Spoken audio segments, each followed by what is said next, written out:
Dentro dessa série, falando sobre a fidelidade de Deus em conduzir nossas vidas, quero recapitular. Tá, não sei se está funcionando. Recapitular a mensagem passada. Ok? Obrigado. Em Ruth capítulo 1, verso de 1 a 5, a gente viu que a fidelidade de Deus, a sua palavra, traz consequências a quem o despreza. Vimos algumas lições importantes, baseado nesse trecho. Primeiro que a gente viu que vivemos num mundo caído, mesmo como filhos de Deus, nesse mundo não estamos imunes ao sofrimento, às vezes pelo pecado de outros, às vezes pelos nossos, e essas coisas, dificuldades vão nos atingir, a gente sabe disso. Não existe, mesmo como filho de Deus, não existe essa visão errada de que uma vez que a gente pertence a Deus, todos os problemas acabaram. Isso aí vai acontecer quando a gente estiver no céu. Aqui nesse mundo, Jesus falou, neste mundo passareis por aflições. E ele falou isso para seus filhos e filhas. A gente viu também que pequenas decisões podem gerar grandes problemas. Afastamento do ideal de Deus, o que para nós muitas vezes é um pequeno afastamento do ideal de Deus, pode nos levar a consequências piores e até uma impossibilidade de retorno, porque a gente não tem, muitas vezes decisões são tomadas achando que depois vai ter o controle, vai ter como voltar, e muitas vezes isso não vai acontecer. Por isso que é importante entender e permanecer dentro da vontade de Deus, viver dessa forma. Nós vimos também que a perspectiva divina nos guia. Em nossa provação e até disciplina, Deus permanece fiel à sua palavra. E a sua palavra nos orienta a reagir às provações. E nós aprendemos que é muito mais importante, então, gastar tempo aprendendo como reagir biblicamente, do que como ficar tentando mudar circunstâncias da nossa vida conforme as nossas impressões. Lembra que era a marca do tempo, do período de Juízes, no qual esse livro foi escrito. Esse livro trata desse período, não é? Que cada um fazia o que era mais certo a seus próprios olhos, e a vida deles vivia cheia de consequências por causa disso. E nós vimos também que seguir o plano de Deus nos protege. Nós vimos que a terra prometida foi o local onde Deus decidiu habitar e abençoar seu povo. Prometeu usar esse relacionamento não só dele com o povo, mas também para se tornar conhecido para todos os povos ao redor. E nós vimos que nós também, como igreja, somos o local, tanto individual como coletivo, não o prédio, mas nós como corpo, onde Deus decidiu habitar nossa vida. E Deus nos ensina como viver, incluindo lidar com dificuldades, sejam dificuldades causadas por nós mesmos, sejam dificuldades causadas por outros. Por isso a gente vive como igreja. Neste segundo capítulo da novela Ruth, não é o segundo capítulo do livro Ruth, ok? Mas o segundo capítulo do que a gente está desenvolvendo essa novela dentro desse livro, que é nesse formato, não é? Nós vamos ver que a fidelidade de Deus, a sua palavra, é a direção a quem obedece. Versículos 6 a 10. Então se dispôs ela com suas noras e voltou da terra de Moabe, porquanto nesta ouviu que o Senhor se lembrara do seu povo, dando-lhe pão. Saiu, pois, ela com suas duas noras do lugar onde estivera, Indo elas caminhando de volta para a terra de Judá, disse-lhes Noemi: Ide, voltai cada uma à casa de sua mãe, e o Senhor use convosco de benevolência, como vós usaste com os que morreram e comigo. O Senhor vos dê que sejais felizes, cada uma em casa de seu marido. E beijou-as. Elas, porém, choraram em alta voz, e lhe disseram: Não, iremos contigo ao teu povo. Lembra do contexto, né? Que Noemi estava ali com suas 2 noras, agora na terra de Moabe, tinha perdido seu filho 10 anos antes, e agora tinha perdido seu marido 10 anos antes, agora os seus 2 filhos. Ela viúva, com 2 noras viúvas, e a gente começa a entender que Deus está mexendo na história dessa mulher e destas pessoas que estão com ela, e é isso que o livro vai nos mostrando. E a gente precisa entender o seguinte, baseado em alguns versículos, que no sofrimento, mesmo não sentindo vontade, precisamos nos voltar para Deus. Duvido que algum de nós aqui não esteja sofrendo em alguma medida. E é interessante porque a primeira coisa que acontece quando a gente está sofrendo, quando está passando uma situação difícil, especialmente se você está, às vezes, lutando com uma tristeza profunda ou até uma depressão, é você achar que agora você vai viver conforme a sua vontade, conforme o que você está sentindo. E acreditar que isso é uma boa direção. Mas não é. Interessante que no meio desse sofrimento todo, no versículo 6 e 7, diz o quê? Então, se dispôs, essa palavra significa se levantou, ok? Noemi se colocou de pé, literalmente, ela com suas 2 noras, e voltou da terra de Moabe. Por que ela fez isso? Porque ela ouviu que o Senhor se lembrara do seu povo, dando-lhe pão. Por que ela saiu da terra de Judá? Porque Deus estava mostrando, usando aquele tempo de disciplina, trouxe fome. A gente já viu aqueles ciclos, lembra, né? De desvio do povo, disciplina. E no meio da disciplina o povo clamava a Deus, desesperado, à mercê dos seus inimigos, tomando consequência na cabeça ali. E Deus se compadecia e dava um tempo de desafogo. E é isso que está acontecendo aqui. Ela ouviu, terra de Moabe, né, cerca de 100 quilômetros, 10 dias mais ou menos de viagem a pé, que Deus voltou a dar alimento ao povo, seja através de chuva, das colheitas, a gente vai perceber isso mais para frente.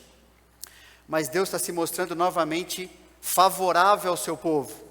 Então ela sai com suas 2 noras do lugar onde estava, começa a voltar. Noemi e suas noras estavam sofrendo numa situação que eram impotentes para mudar aquela situação. Ela não estava sofrendo por haver pecado contra Deus diretamente.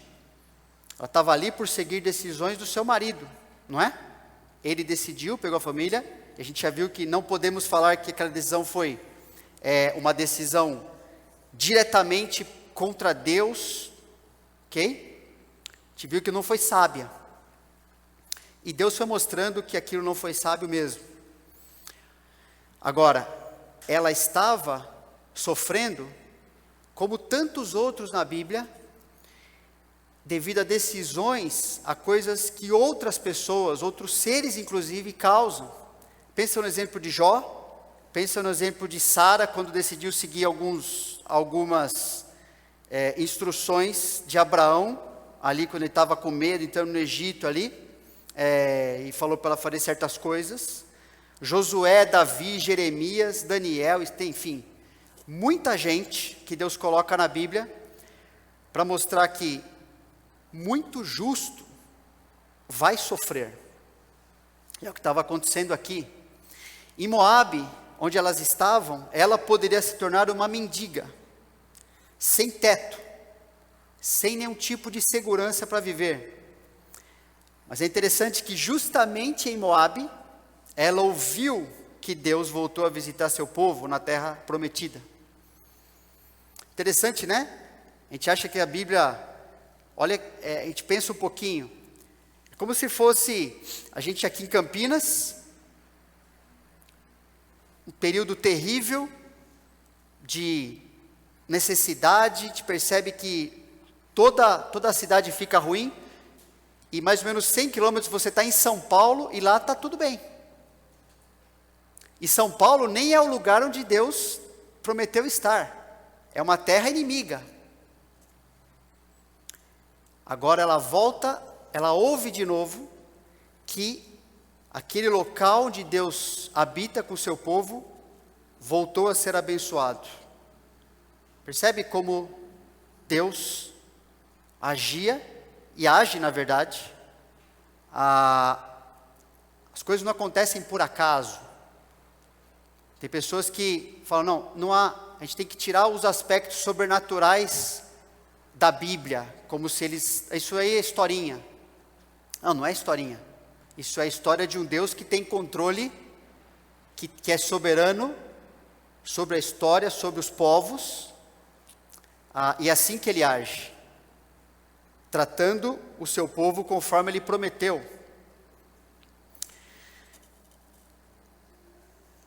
Em nossa sociedade ocidental e humanista, como a gente é muito desenvolvido, né?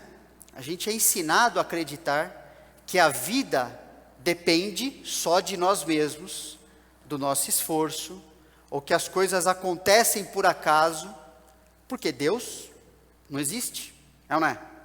Ou se Ele existe, não faz diferença na nossa vida. É assim, Deus no máximo é algo, a gente não sabe muito bem o que é, e você, num certo período da semana, no domingo, geralmente, você vai lá e cumpre as suas funções diante desse Deus. Na verdade, isso aí é uma idolatria.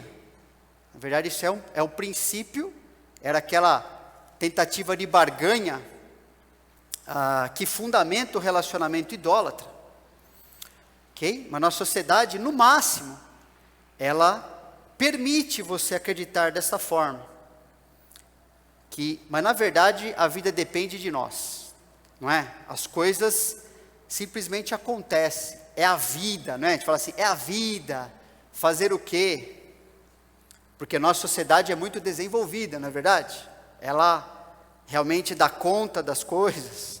Ela mostra como ela é uma sociedade segura, sábia, que sabe realmente o que está fazendo. Há um verso na Bíblia que apresenta a situação desesperadora de uma pessoa ou de uma sociedade que vive separada do relacionamento com Deus. Na verdade, há vários, mas esse verso é muito interessante, falando de como era a nossa vida antes de conhecer a Deus. Qual era o nosso currículo? Naquele tempo, estáveis sem Cristo, separados da comunidade de Israel, estranhos às alianças da promessa, que a gente cantou agora há pouco aqui, Deus de promessa, isso não era para nós não, estava fora disso aí, a gente não tinha nem ideia do que era isso, gentios, né? Povo fora, na visão do judeu, vocês são os cães, estranhos à aliança da promessa, não tendo esperança, e sem Deus no mundo. Deus fala, é assim que uma pessoa, antes de encontrar o Senhor Jesus, é assim que ela vive, essa é a condição dela. Isso explica ou não tantos problemas emocionais, como falta de amor ao próximo, perfeccionismo, né? Tudo depende de mim, então tem que, vou me matar para receber aprovação, para ansiedade, ira, desespero quando circunstâncias fogem ao nosso controle. Entende como essas coisas se encaixam? Numa situação dessa de Efésios aqui, isso tudo faz sentido. O desespero, a solidão, né, a ansiedade, a depressão. Se tudo depende de nós e não temos controle, as pessoas sabem que não tem controle. Elas podem não reconhecer. E a gente está numa doença universal aqui que está mostrando que ninguém tem controle de nada. Se tudo depende de nós e não temos controle, temos motivo para o desespero. Porque acreditamos que a realidade é só o que nós vemos. E a gente tem que lidar com aquilo do melhor jeito que a gente puder. E não vai dar certo. Agora, essa sociedade, que ela é considerada a mais desenvolvida, e ela está mostrando os seus efeitos na vida daqueles que pertencem a essa sociedade. Na sociedade do antigo Oriente Médio, a de Noemi, especialmente a sociedade monoteísta, às vezes classificada como primitiva e subdesenvolvida, as pessoas são ensinadas que a vida depende de Deus abençoar seus esforços, e que o modo como vivem perante Deus e o seu próximo explica muitas das causas do sofrimento ou do benefício que recebem. As coisas não acontecem por acaso, muito menos sem propósito. Essa é a sociedade criada por Deus. E quando Ele nos salvou, nos colocou na igreja, é a mesma coisa que Ele faz na nossa vida. Parente só está falando antes, essa questão que a gente enxerga aí fora, enquanto a gente está estudando aqui, né, sendo ensinados pela palavra de Deus, por Deus, é muito importante que a gente lembre, reúna na nossa cabeça, aquelas pessoas que Deus já tem colocado ao teu redor, ao meu redor, que vivem exatamente Efésios 2. Posso usar isso aqui para chegar para ela e falar assim: olha, a pessoa chega para você e conta como é que está a vida dela, geralmente estragada de diversas formas. E é importante você mostrar para ela, sabe qual é o problema mesmo? O problema que eu mesmo já vivi. Eu também já estava do lado de lá um dia na minha vida. Naquele tempo eu estava sem Cristo. E tudo isso foi acontecendo. A hora que encontrei o Senhor Jesus, começou a mudar as coisas. Percebi, eu encontrei, o que a Bíblia fala em 1 João capítulo 5, quem tem o Filho, tem a vida. Antes do Filho, você não tem nada. Você está se virando o melhor que você pode. Importante, essa história não tem que ser simplesmente algo para nossa informação, irmãos. Como eu falei na primeira mensagem, essa história é a nossa vida.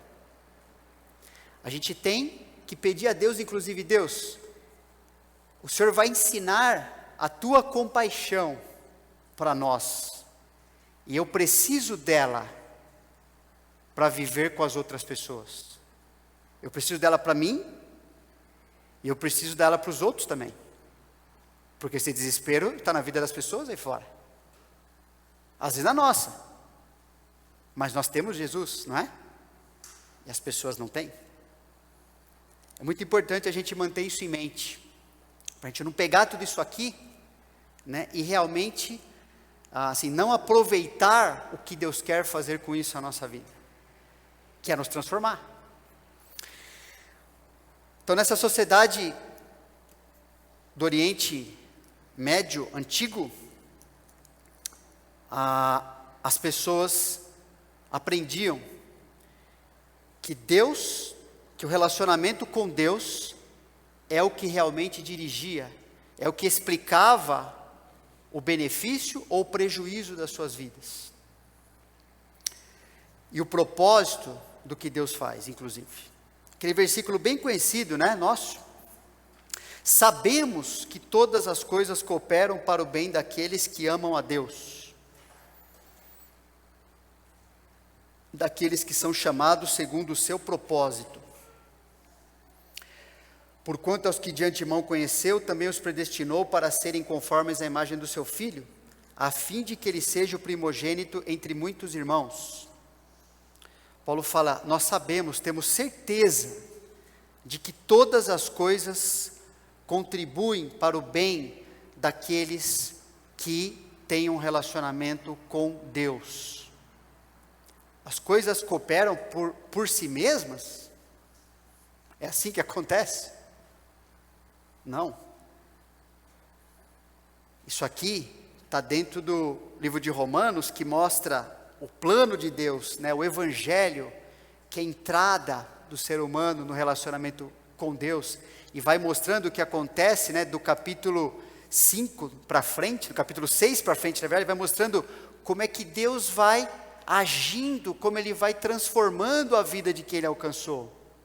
Por isso, Ele pode dizer isso aqui nesse versículo. Todas as coisas cooperam, porque Deus começou uma obra na vida da pessoa lá.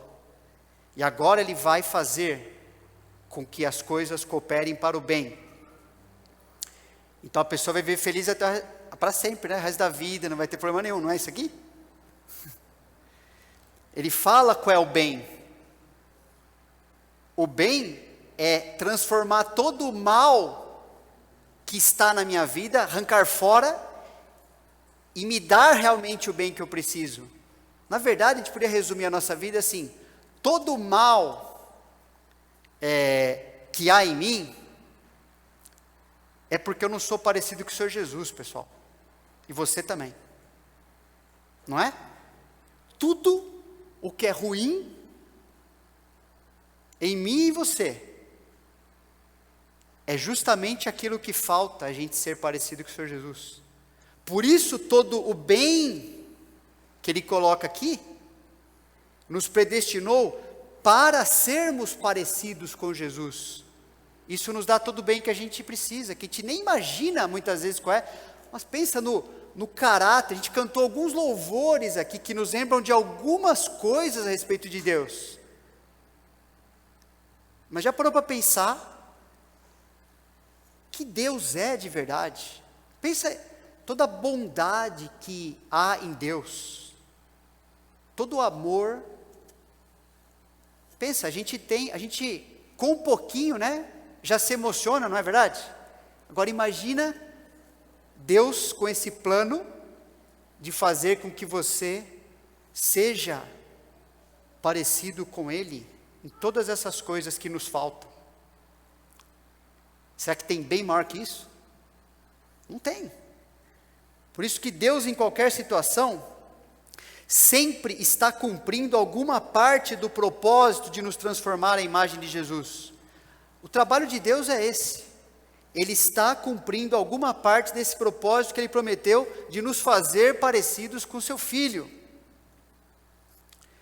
Só que às vezes a gente reage como se não fosse isso, é ou não é? A gente reage como se o mais importante no sofrimento fosse esperá-lo terminar, ou a situação mudar. Mas quando a gente olha para esse versículo, qual é o trabalho de Deus? O que Ele está fazendo realmente? Não importa qual a situação. Ele está mudando o nosso caráter. Ele está me mudando, Ele está te mudando. É isso que Deus está fazendo. Se Ele quiser mudar situações, assim como Ele mudou ali, né, para Noemi, agora voltou a ter a bênção de Deus, ali, o alimento sobre a terra ali. Ele faz isso a hora que Ele quiser. Ele fez isso diversas vezes no período de Juízes. Deus não tem problema com isso aí.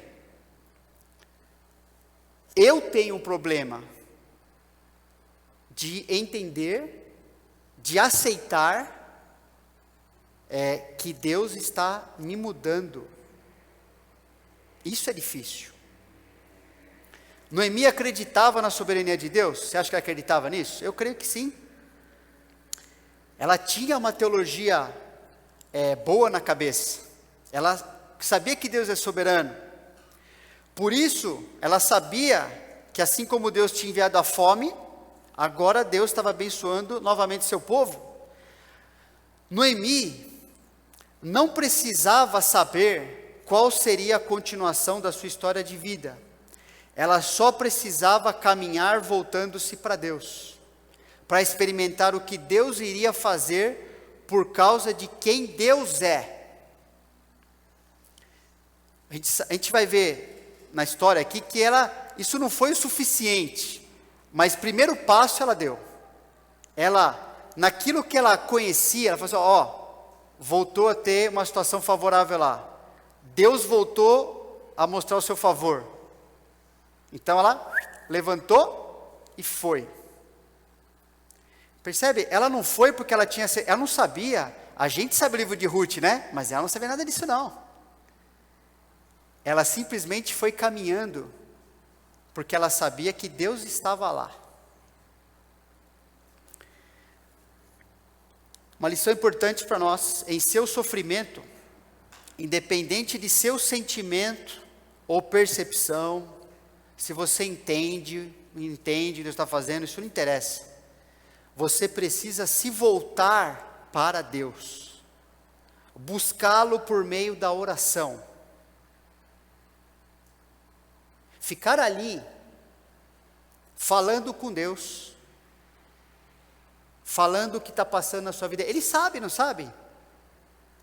Mas Ele quer isso.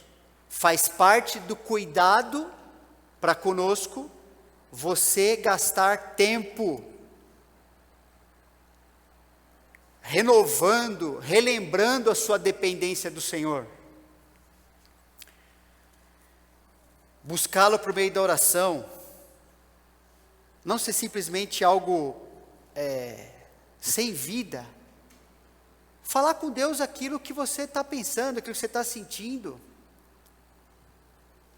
Deus não está impressionado com a gente, pessoal, com nossos protocolos, com aquilo que a gente acha, não, acho que esse é o jeito. Jesus falou, quem se preocupa muito com isso, com a forma da coisa, mais do que essência, é o gentio, é o descrente. Porque ele acha que pelo formato que ele se aproxima de Deus, aí Deus vai ouvir. Se ele cumprir certos rituais, Deus vai ouvir. Mas não é isso que a gente aprende na Bíblia. A gente aprende que Deus conhece, se envolve com o nosso sofrimento, Ele quer que a gente o busque. Nós precisamos dEle. E procurar compreender, por meio da Bíblia, o que Deus está procurando mudar na sua vida. Por meio do seu sofrimento, por meio de qualquer outra coisa, parar para falar com Deus, Deus, eu sei que o Senhor está mudando algo em mim no meio dessa situação aqui. Não sei se eu causei ela, se causaram para mim, eu não sei. Mas eu sei que o Senhor está mexendo comigo esse negócio. O que o Senhor quer fazer na minha vida? O que o Senhor está fazendo? O que o Senhor está mudando em mim? Eu preciso aprender. Eu preciso ir nessa mesma direção.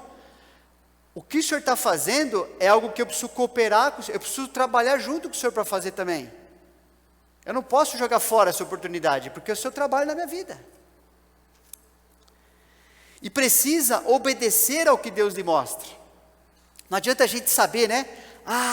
É verdade, Deus quer mudar agora. Deus quer mostrar para Noemi que ela não estava lidando bem com o seu desânimo, por exemplo, em alguma situação ali. Então ela fala, Deus me mostrou isso, amém. E não faz nada. Fala assim, e agora Deus, o que eu vou fazer com isso? Como eu devo viver? Como eu devo reagir? O que a tua palavra me diz que eu devia fazer nessa situação? Por que a Bíblia foi escrita para nós, irmãos? Não foi para isso? Para que o exemplo dessas pessoas seja uma exortação, seja um encorajamento, nos ensine a viver, a saber que o Deus que atuou na vida delas também está na nossa. Você precisa obedecer ao que Deus lhe mostra. Pode ser que você não enxerga exatamente o que precisa mudar. No sofrimento, gente, na situação difícil, muitas vezes a gente nem vai enxergar o que nós precisamos mudar. E a gente vai enxergar muito menos o que eu preciso fazer para mudar. Mas Deus é sábio, Deus nos ama. O que Ele nos deu? Isso aqui, ó. Se realmente nós vivermos do jeito que Deus coloca, que é uma igreja bíblica, para que ela serve, a hora que eu não estiver enxergando as coisas que eu preciso ver na minha vida, você vai me ajudar. E eu também vou te ajudar. E é assim que Deus preparou para nós. Fora desse plano, você pode ter certeza, você não vai mudar. Não vai.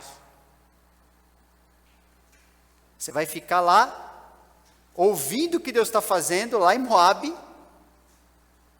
mas você não vai experimentar o que Ele quer fazer na sua vida.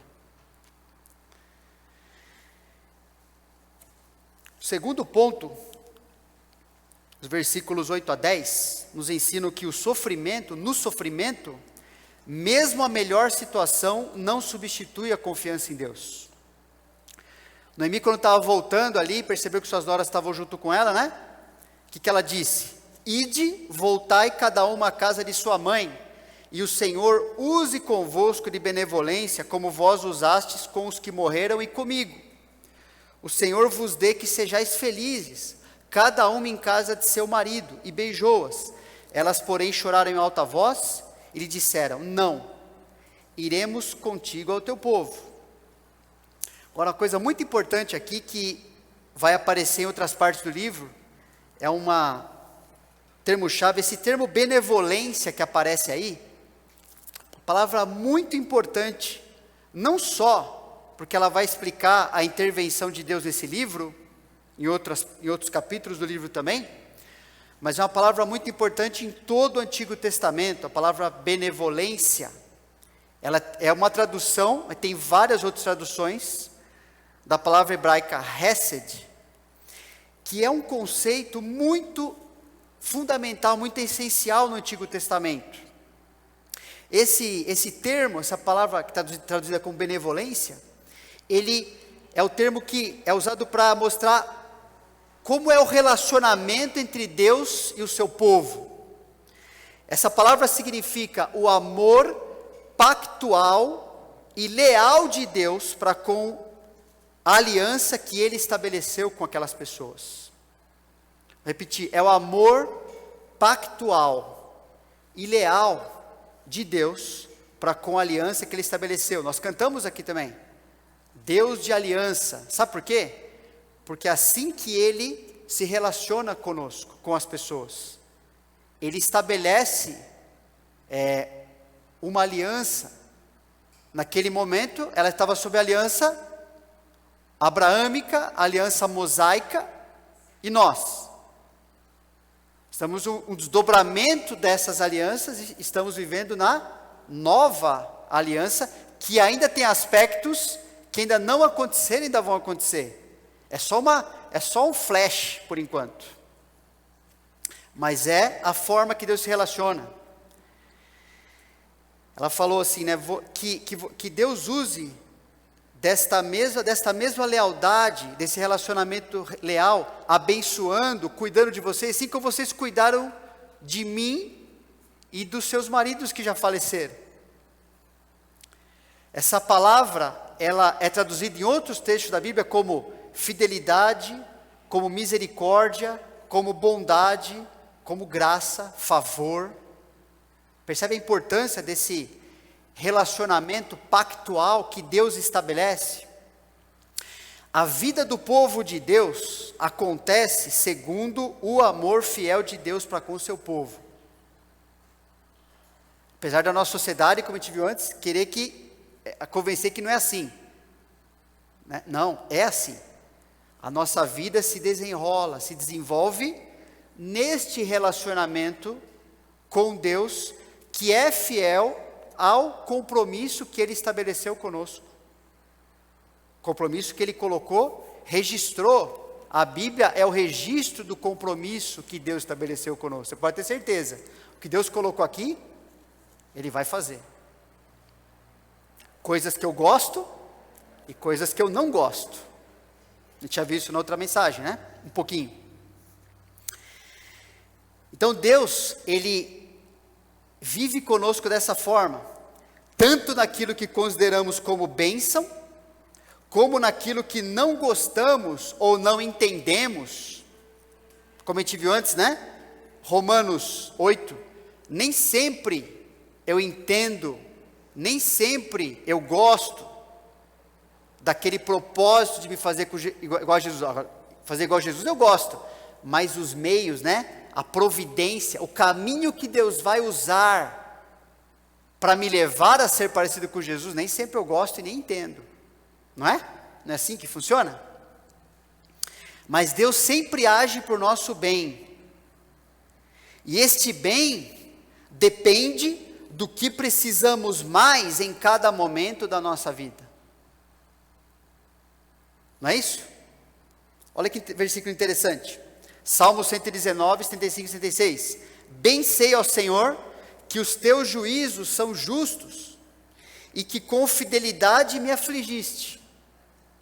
Venha, pois, a tua bondade, é a mesma palavra benevolência lá de Ruth.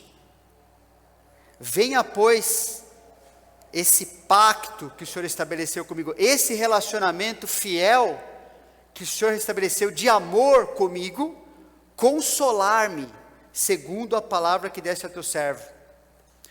Pessoal, nós preferimos o Deus Todo-Poderoso, né? Quando a gente lê assim, que vai abrindo o caminho à nossa frente, a gente vai vendo, ele vai arrebentando tudo, e vai dando certo. Você não prefere assim? Eu prefiro. Porém, às vezes, o que mais precisamos, como esse versículo mostra, é conhecer o Deus Consolador, que irá prover um novo rumo à nossa vida, justamente a partir de circunstâncias, sofrimentos terríveis, que nunca escolheríamos, que nunca imaginamos que a gente ia poder suportar, e não podemos suportar mesmo. Nós não podemos, nós não conseguimos, porque a gente precisa conhecer a Deus dessa forma. Às vezes é o El Shaddai. Nossa, que coisa, parece que a vida está acontecendo do jeito que eu pensei, como Deus é bom.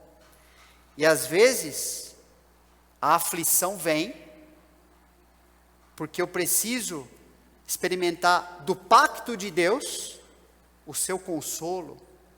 Eu preciso crescer, eu preciso saber que Deus está ali, não só quando as coisas estão, olha que joia, porque a vida, na maior parte, se a gente for honesto, não é feito nesse mundo, daquela maravilha, é ou não é?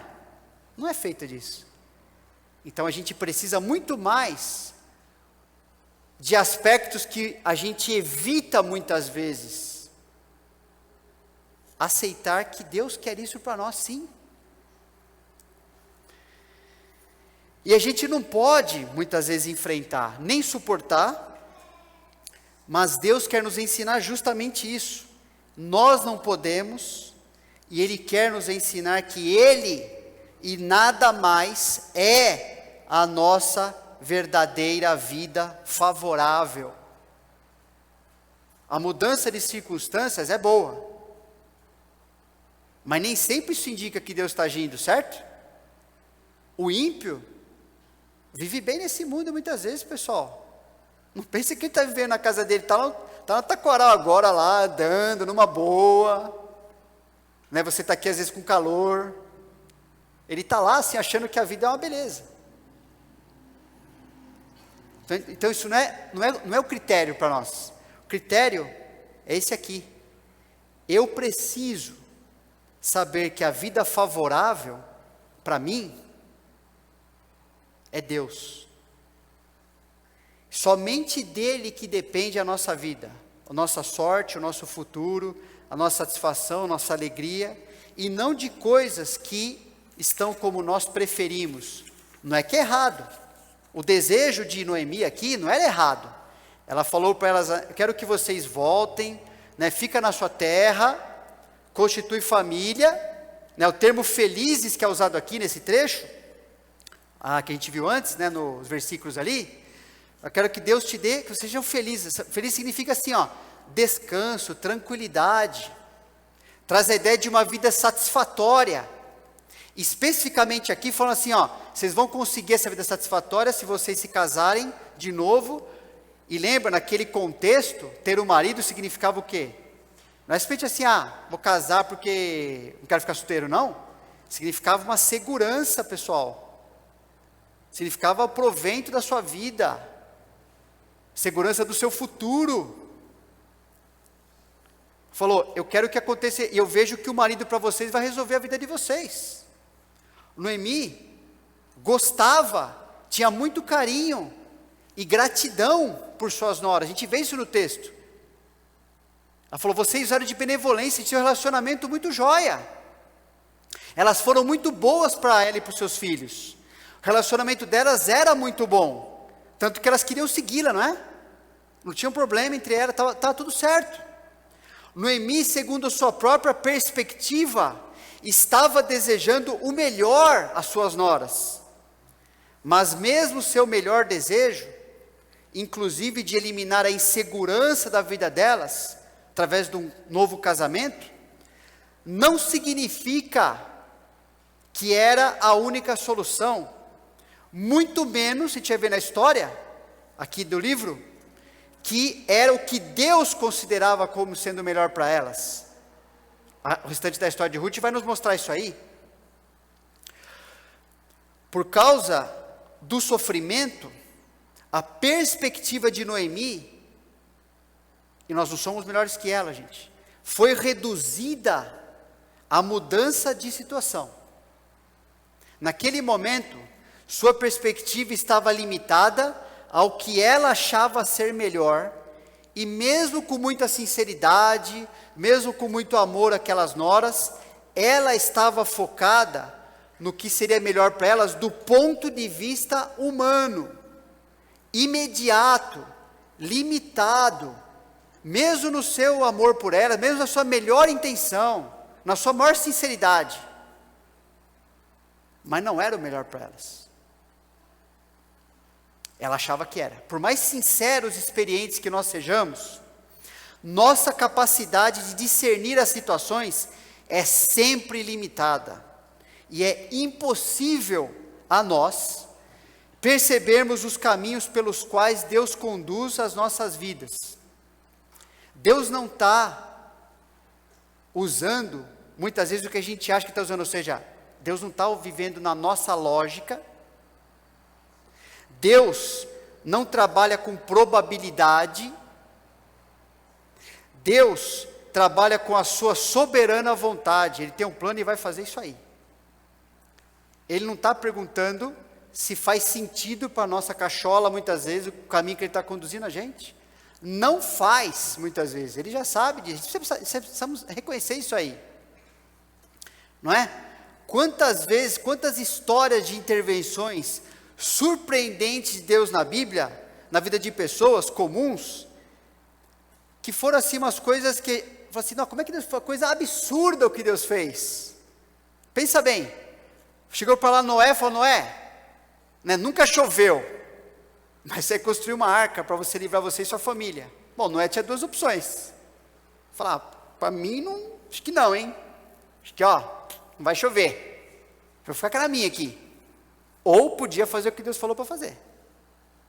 Ainda bem que ele fez, né? Até por isso a gente está aqui também. Abraão, dá um plano bom para você. Sabe, tudo que você conhece, os seus ídolos do seu lar, essa vidinha confortável que você tem, está tudo certinho para você? Sai daí e vai lá para onde? Para onde, Senhor? Vai caminhando, é que eu vou mostrar para você. É para lá que você vai caminhando, vai andando aí. Você ia? É difícil, hein? Moisés, pense em Gideão, como é que ele venceu aquela batalha, pessoal? Quebrando vaso de barro, né? Quebrou os cachepôs da casa ali, né? O negócio ali, plá! Olha, não fazia nenhum sentido Davi, Daniel, e agora na história dessas mulheres. Noemi ficou sabendo que Deus estava agindo na sua terra. Ela não entendia tudo, ela levantou e foi, mas ao se levantar, ela esqueceu que na perspectiva dela, naquele momento, estava mais fechada. Ela precisava aprender mais coisas. Deus ia ensinar coisas para ela nesse caminho, assim como faz com a nossa vida. Essas pessoas todas tiveram que escolher entre o que lhes parecia certo ou o que Deus havia proposto para elas, em sua palavra. Suas vidas foram marcadas por instabilidade, por dúvida, por sofrimento, por queda, um monte de coisa, mas em tudo aprenderam que Deus era suficiente. Deus já estava naquela situação, muito antes delas imaginarem. Quando elas começaram a falar, ai, Deus já estava lá, muito antes delas falarem. E isso, a suficiência de Deus, foi o bastante para viverem e para se tornarem modelos de vida para nós, não é? A gente olha para a vida dessas pessoas e fala assim, nossa, olhando para elas fica fácil agora. Até acontecer com a gente, né? Uma lição: em seu sofrimento, cuidado, com conselhos sinceros, porém, errados, ou às vezes só limitados, mesmo vindo de pessoas que se importam com você. Você precisa avaliar pela Bíblia, se aquilo que lhe parece melhor, realmente contribui para o que Deus está querendo lhe ensinar e mudar na sua vida. Futuro você não sabe? Sim, o detalhe não sabe, eu também não sei.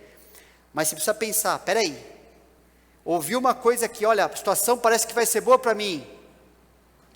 Será que optar pelo que está me parecendo certo é o que vai contribuir para aquilo que Deus falou que está fazendo na minha vida, nesse momento? E na outra situação, tem que fazer a mesma pergunta. Porque senão eu vou viver no achismo, é ou não é? A gente vai viver como se Deus não existisse, ou como se a nossa vida, os benefícios, as coisas que acontecem, os prejuízos, não dependessem totalmente desse relacionamento com Deus. Mas a gente sabe que depende. Então não é na louca, não é no achismo. Agora, eu me compadeço da vida de Noemi. Eu sei que eu não sou melhor que ela. Imagina o aperto, imagina a situação que essa mulher estava vivendo. Voltando totalmente, sem esperança. Ela falou assim, eu vou me agarrar ao fato de que eu ouvi que Deus está abençoando o povo. Eu vou andar para lá. E muitas vezes, irmãos, é só isso que você tem num certo momento. É só isso. Só que Deus está nisso. Amém? Vamos orar?